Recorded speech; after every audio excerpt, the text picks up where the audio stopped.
Welcome to Hot Flash Chronicles, where midlife is messy, menopause is madness, and we're sweating through it together. We're Angie and Shelly, two caffeine-fueled, slightly inappropriate grandmas who say what everyone's thinking. So grab a drink, crank up the AC, and let's dive in. Angie! Shelly! Guess what time it is? It is 12:08. She always does And that. it's also time for another episode of Hot Flash Chronicles podcast. Yay! And this is, I think, episode number 36. I have lost track. It seems like... No It surprise. seems like so many. We've got a season's worth, I feel. A season's worth at least. So if you haven't been here before, my name's Angie. I'm Shelly. We have been besties for 16 years. And we got our topic today from somebody that was on one of our TikTok lives. And they said we should do an episode on firsts. I love it. So we also currently And are... I'm scared.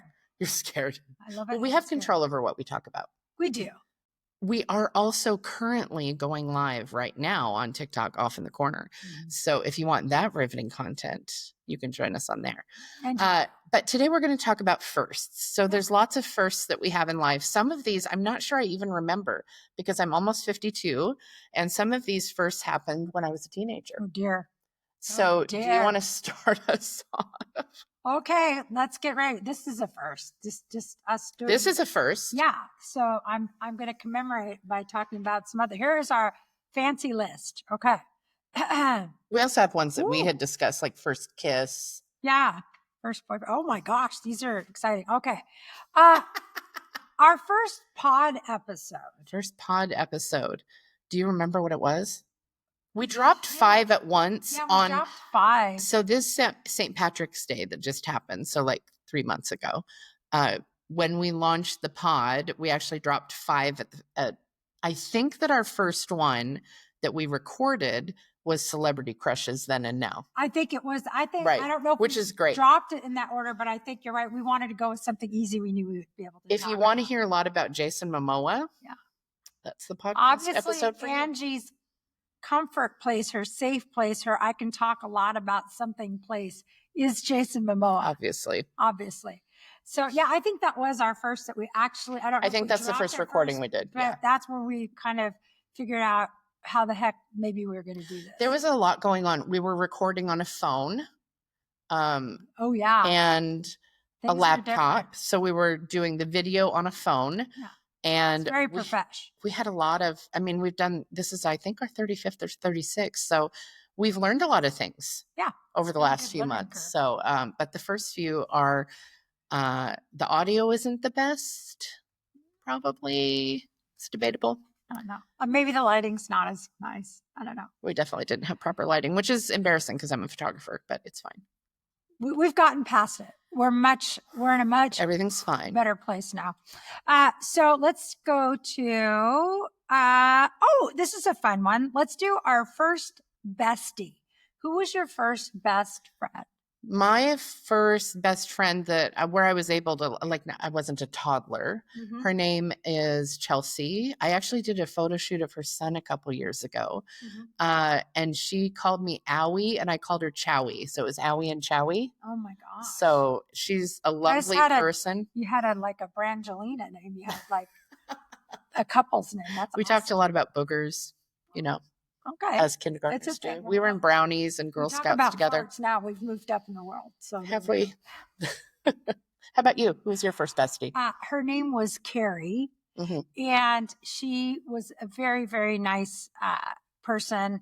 And after I moved away in 6th grade, we would still talk. We moved to different towns. Mhm. But when I was little, my mom was a certain religion that I can say my mom was a Jehovah's Witness. So Jehovah's Witnesses do not celebrate any Right. holidays, any birthdays, anything Mhm. like that. So of course, if you're a child and you go to school and everybody else does those things and you don't, you kind of feel weird.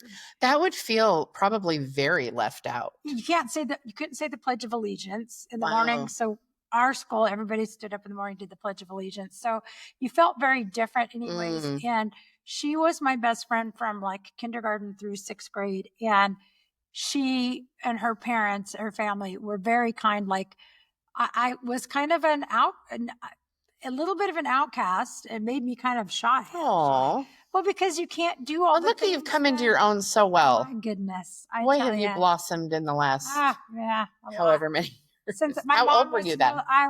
until I was 12, my mom was a Jehovah's Witness. Gotcha. So, but they made me feel, they were very understanding of that. And they always made me feel very, in quotes, normal. And she would be, Like we always, accepted. yeah. And it wasn't that other kids weren't mean to me or anything. Right. It wasn't like that. It's just, you have a feeling that you're different, and that Right. puts out a certain vibe. And So, as a kid, if you feel like you're categorized as different, that's really hard when you're just learning how to be social yeah. and you're learning how to interact with people and you're learning what friendship is. And you know that there's a big division in something that's really important to people. That can be really hard as a child. Yeah. I feel So like. I felt like she was very kind and somebody that will always be special to me, even though we're not in touch anymore. I don't know I could probably go Facebook, Google her, but it was one of Well, those I have reasons. Chowie on my, Yeah. otherwise known as Chelsea. Yeah. I have Chowie on my socials. Yeah. Recent season in her lifetime. That was definitely somebody who was a very important season in my early childhood. So, I love that. So yeah. Okay. What else we got? Oh my gosh. First car. Let's do first car. Those are fun. Oh my gosh. So my first car, I believe we paid $300 for it. We fondly named it the Banana Boat. It was a 1978 Mercury Monarch that seated 13 almost comfortably. Almost. Yeah. And my friends would yell docking out the window when I would park. It was large. It was cheap because my parents thought if you're going to hit the drive-through post at McDonald's in your first car, we want it to be one. Like this is the one that I learned how to do oil changes, learned how to, do some stuff on my car because my dad was in the car industry. So it was intentionally something that was meant to be beat up. Yeah. But yeah, I can't say I treated the car well. No. For sure. No, you didn't. I sold it for $75 to a friend of mine. Perfect. Like a year and a half later. Lovely. How about you?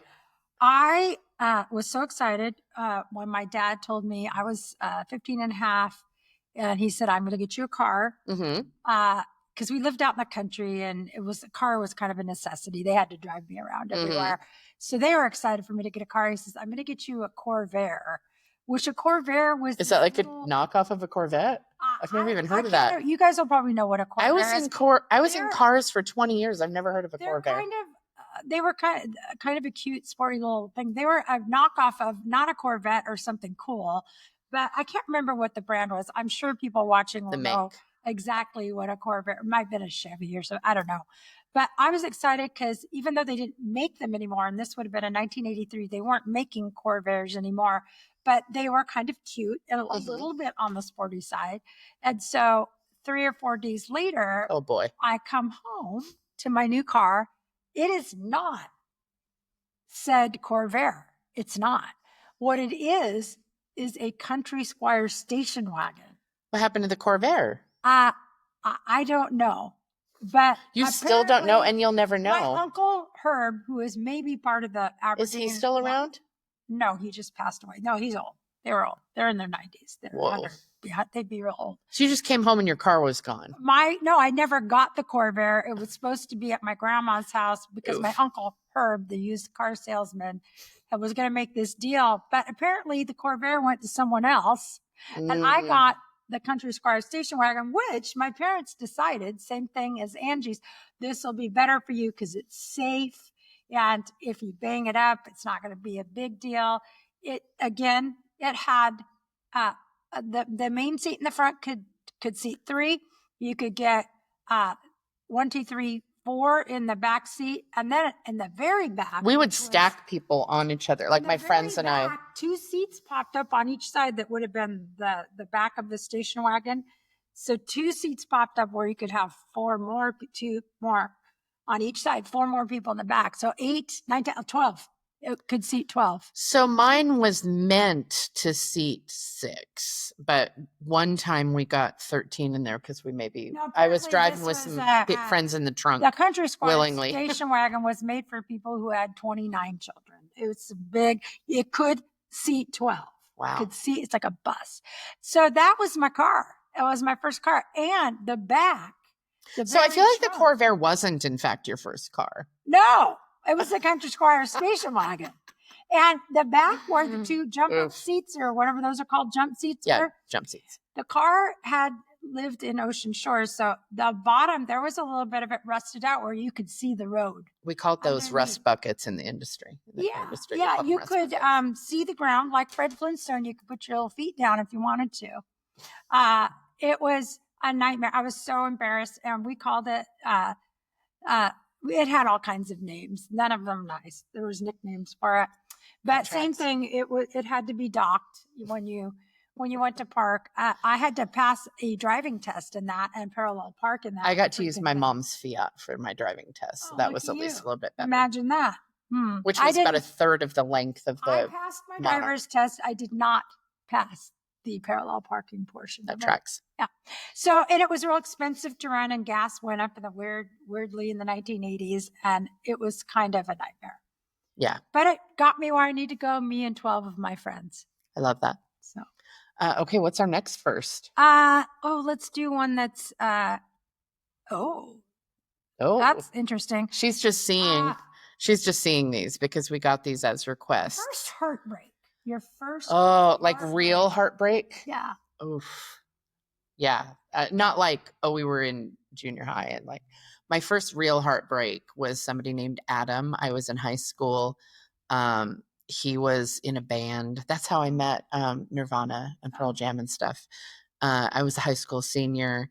I was certain I was going to be with him forever. He was so dreamy. He was from Hawaii. He was just this beautiful human. That's probably why I like Jason Momoa so much, because he reminds me of Adam. He was my first love. He was my first of a lot of things. And I was just so head over heels for this person. He was 20 and I was 18. And he had an opportunity to go on the road and because his roommate was going to be the original drummer for Nirvana, but he declined it because he thought they weren't going anywhere, which he was a little pissed off afterwards. But Adam had this opportunity to go tour the States with a band, and he just picked up and moved and didn't tell me. And I was devastated. Yikers. Because I thought, this guy was my whole world. He was everything. And his friend told me a few weeks later, because he saw I was not okay. He said, the reason he didn't tell you is because he knew that you would drop everything and go with him. And he didn't want you to give up your chance at college and all of these things. So he didn't want to take those opportunities away from you. So that was very kind of him. And every once in a while, well, not in the last decade, but people would be like, oh yeah, I ran into Adam in California. I'm like, why would you do that? Yeah. I don't need to know that. I hope he was wildly successful. He was my first love for sure. But that was my first heartbreak when he just up and moved. Yeah, that would be I was rough. Devastated. That would be rough, buddy. That was rough, buddy. Goodness. How about you? Who was your first heartbreak? Oh, heartbreak. Gosh. It's really, I don't feel like I've ever had a super broken heart. Really? Yeah, I've had relationships that didn't work out, but I don't know that I've ever been in that devastated place. I don't think that I did. I do remember a little bit in grade school. That's what I'm going to go back to. Not any of these adult relationships. But you were super heartbroken, apparently. Second grade. A thing did happen. I think it was in 5th grade. I had a crush on a boy, and I remember his name was Jim. I don't remember his last name now, Jimmy. And he was very quiet. And as we are when we're in 4th, 5th grade, of course, you tease the person that you like. Sure. And you don't want them to know you like them. And I kind of had those kind of feelings for him, but I don't think he knew that he was my secret boyfriend at all. He wasn't aware. I don't think he knew.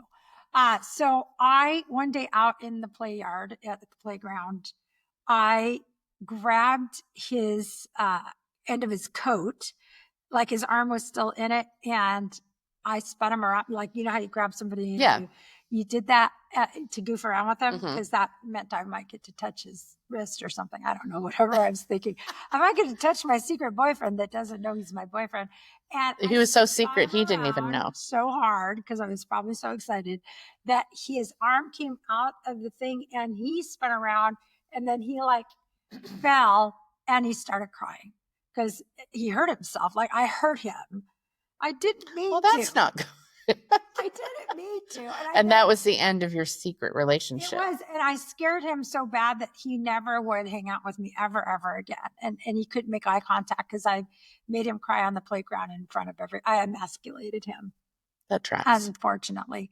I mean, it tracks that he wouldn't It's happened like to a that. lot of men since then, but not for that reason.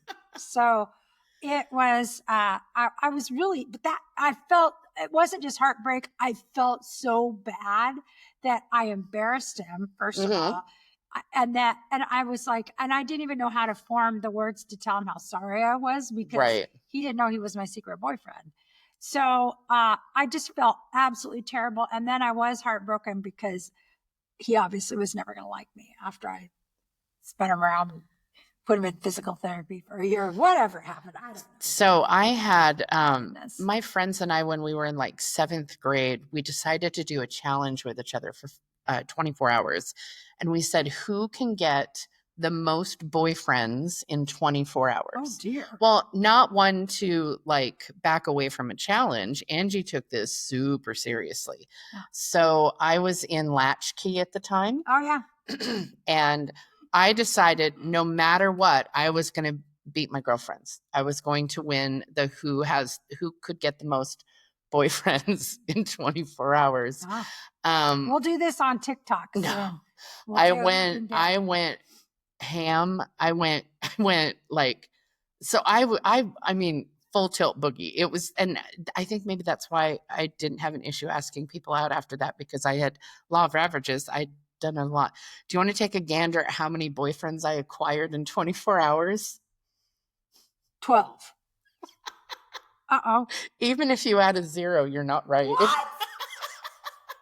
How did you find that many boyfriends? 142. At school? I got 142 boyfriends and latchkey. So the daycare and the latchkey, and then the neighborhood kids. Yeah. And then the pre. Did you ask him, or did you give him? No, I asked him. Did you give him? No, I asked. I said, "Will you be my boyfriend?" And I didn't tell him. I can't remember exactly what I said because I was like 12. But I was like, I think you're really cute. I want to know if you'll be my boyfriend. Like, it was something like that. I mean, to be fair, that's the line I still use. And so my friends come back and they were thrilled that they got like 4. Like, maybe that's why I got biggest flirt. To shame. Maybe that's why I got biggest flirt. That could be an indication. Oopsie. Do you remember when you used to do the little thing? Oh yeah, the paper. Paper. What are those things called? Fortune thing, like you put it on your fingers and it went back. And I'm trying to describe it so you guys, because you can't. Yeah, if you're listening to the pod, then it was like a piece of paper folded. Fold it up and you would put your fingers inside and you could change it. It had different answers, yeah. And it would have different answers, but that's how I would try to find boyfriends back in the day. About that. They would just randomly have to get that 142 one boyfriends. Said, would you be my boyfriend? I didn't kiss any of them. No, well, not a single one. Well, you're a lady. Well, then I broke up with him immediately. So yeah, you had to break up. I left a trail of heartbreak in my wake. Sadly, okay, what else? Into the merry-go-round like I did, so that's good. Okay, let's see. What about? There's a lot of really good ones in here. I know. First child. So my son Kyle is 31. I had him when I was 20. And he is, I mean, he's everything. Mm-hmm. Kyle and I are super close. So he was my first child. Mm-hmm. And I've had like stepchildren. Yeah. Kyle is my only biological child. Yeah. But that doesn't mean that I have any less love for my stepkids. Right. But he was my first and only biological kiddo. Okay, so Best work of my life. Best thing I ever made. yeah, I feel like moms tend to feel that way, but some moms don't. Mm. Like I feel like we lucked out and we do have kids that we're really proud of. But my daughter Riley is my first child. I have two, so two biological, same age as you.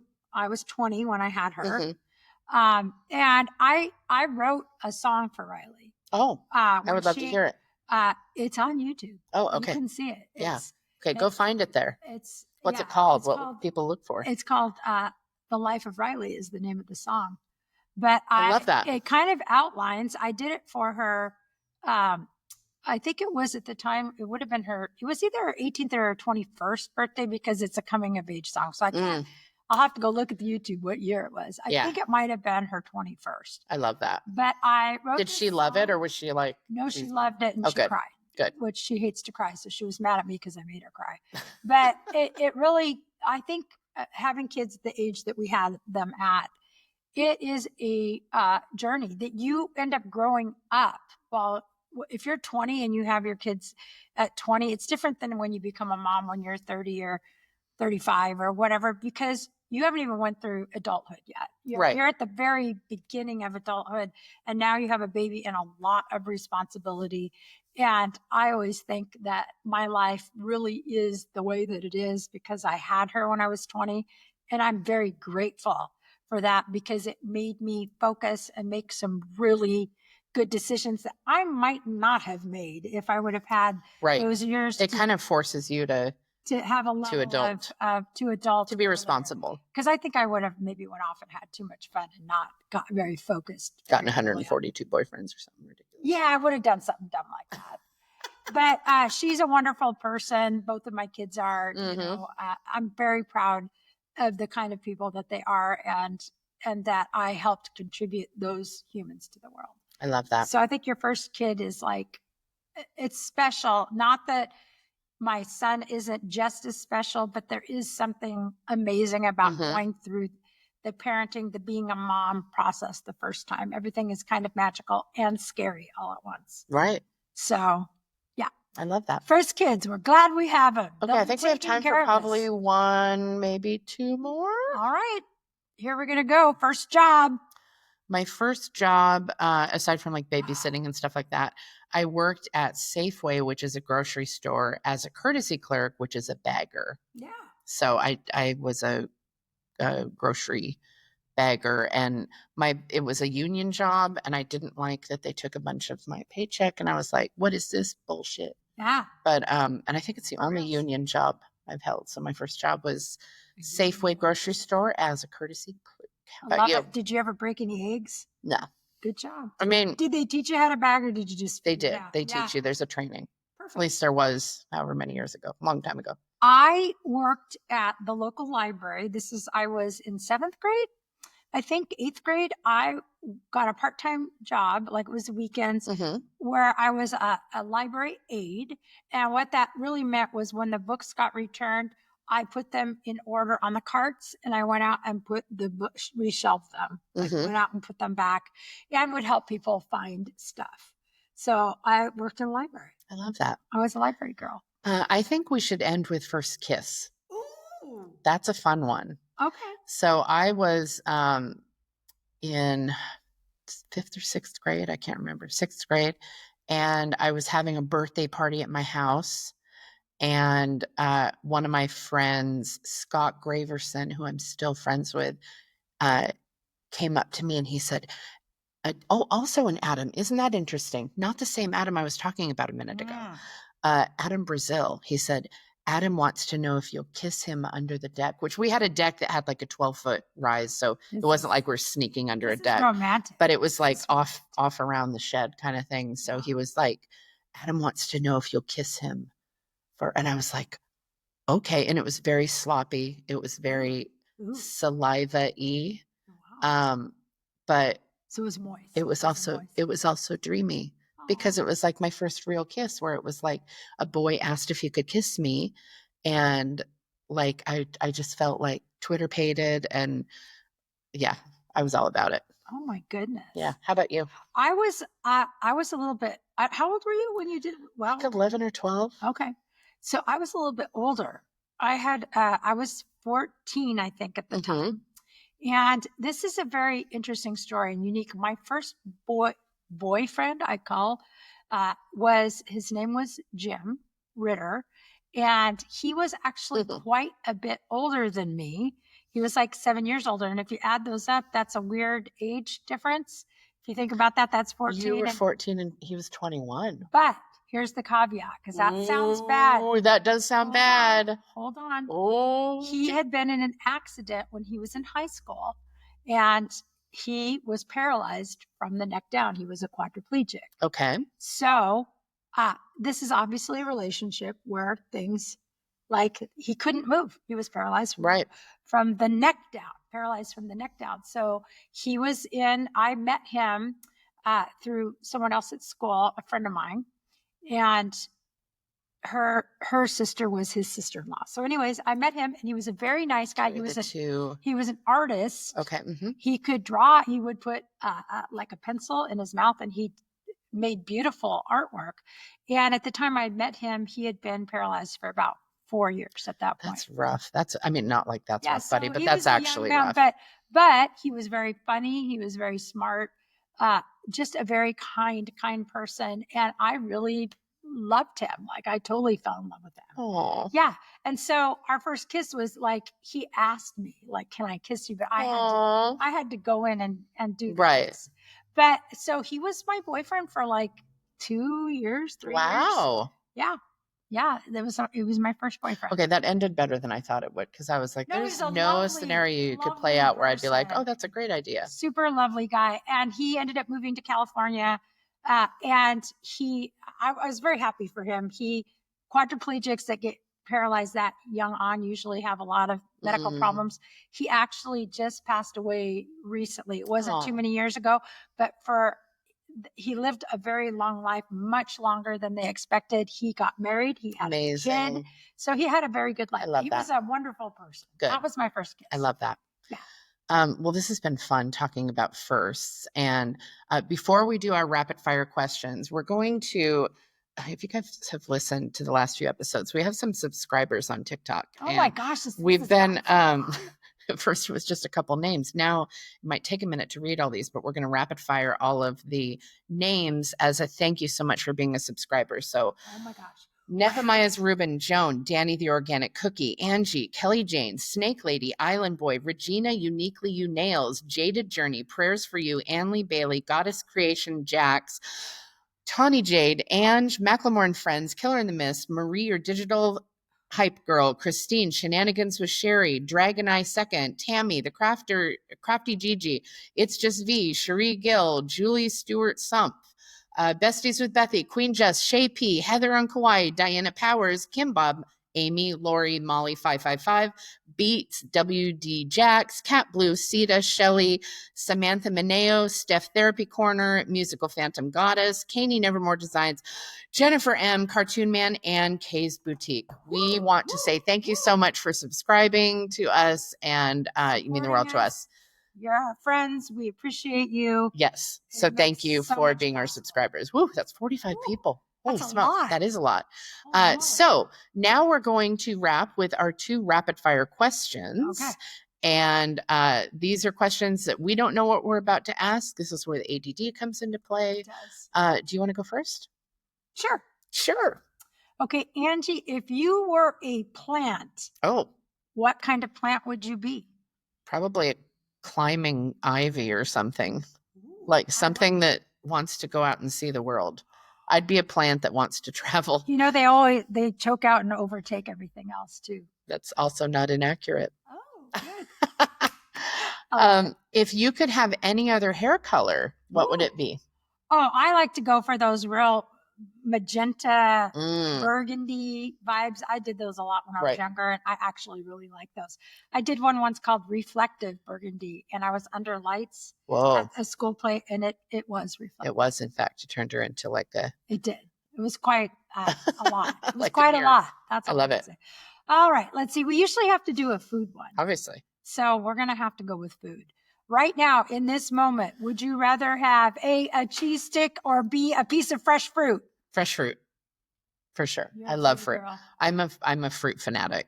I love fruit. I eat a lot of fruit. Okay, Shelly. If we could drive to any restaurant right now for lunch, what one would you prefer? If everything was available hang on. Oh. Hang on. Did you say Wingstop? If every restaurant was available to us within a 5-minute drive. Oh, every restaurant? Every restaurant. Okay, then I would take you to you Gusto. take me? Yeah, Gusto. That place we went and got the really good paninis. Take me to Gusto. That's so lovely. Yeah, we're gonna go to Gusto. If it's 5 minutes away, you guys, it's a great place down in Oregon, in Newberg, Oregon. Newberg. And the guy is actually authentically. That's where the olive oil came from, right? Okay. Gusto. Mucho gusto, which means nice to meet you in Spanish.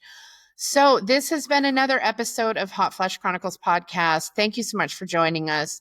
It would mean the world to us if you would like, subscribe, maybe leave a 5-star review if you enjoyed what you heard. Thank you so much for being here. And if you have any ideas for episode ideas of things we could talk about, or if you want to tell us what your favorite firsts were, find somewhere to comment. We're on all of the socials, and we will see you on Monday. Bye. Ciao. That's a wrap on this episode. If you laughed, related, or just need more, hit subscribe.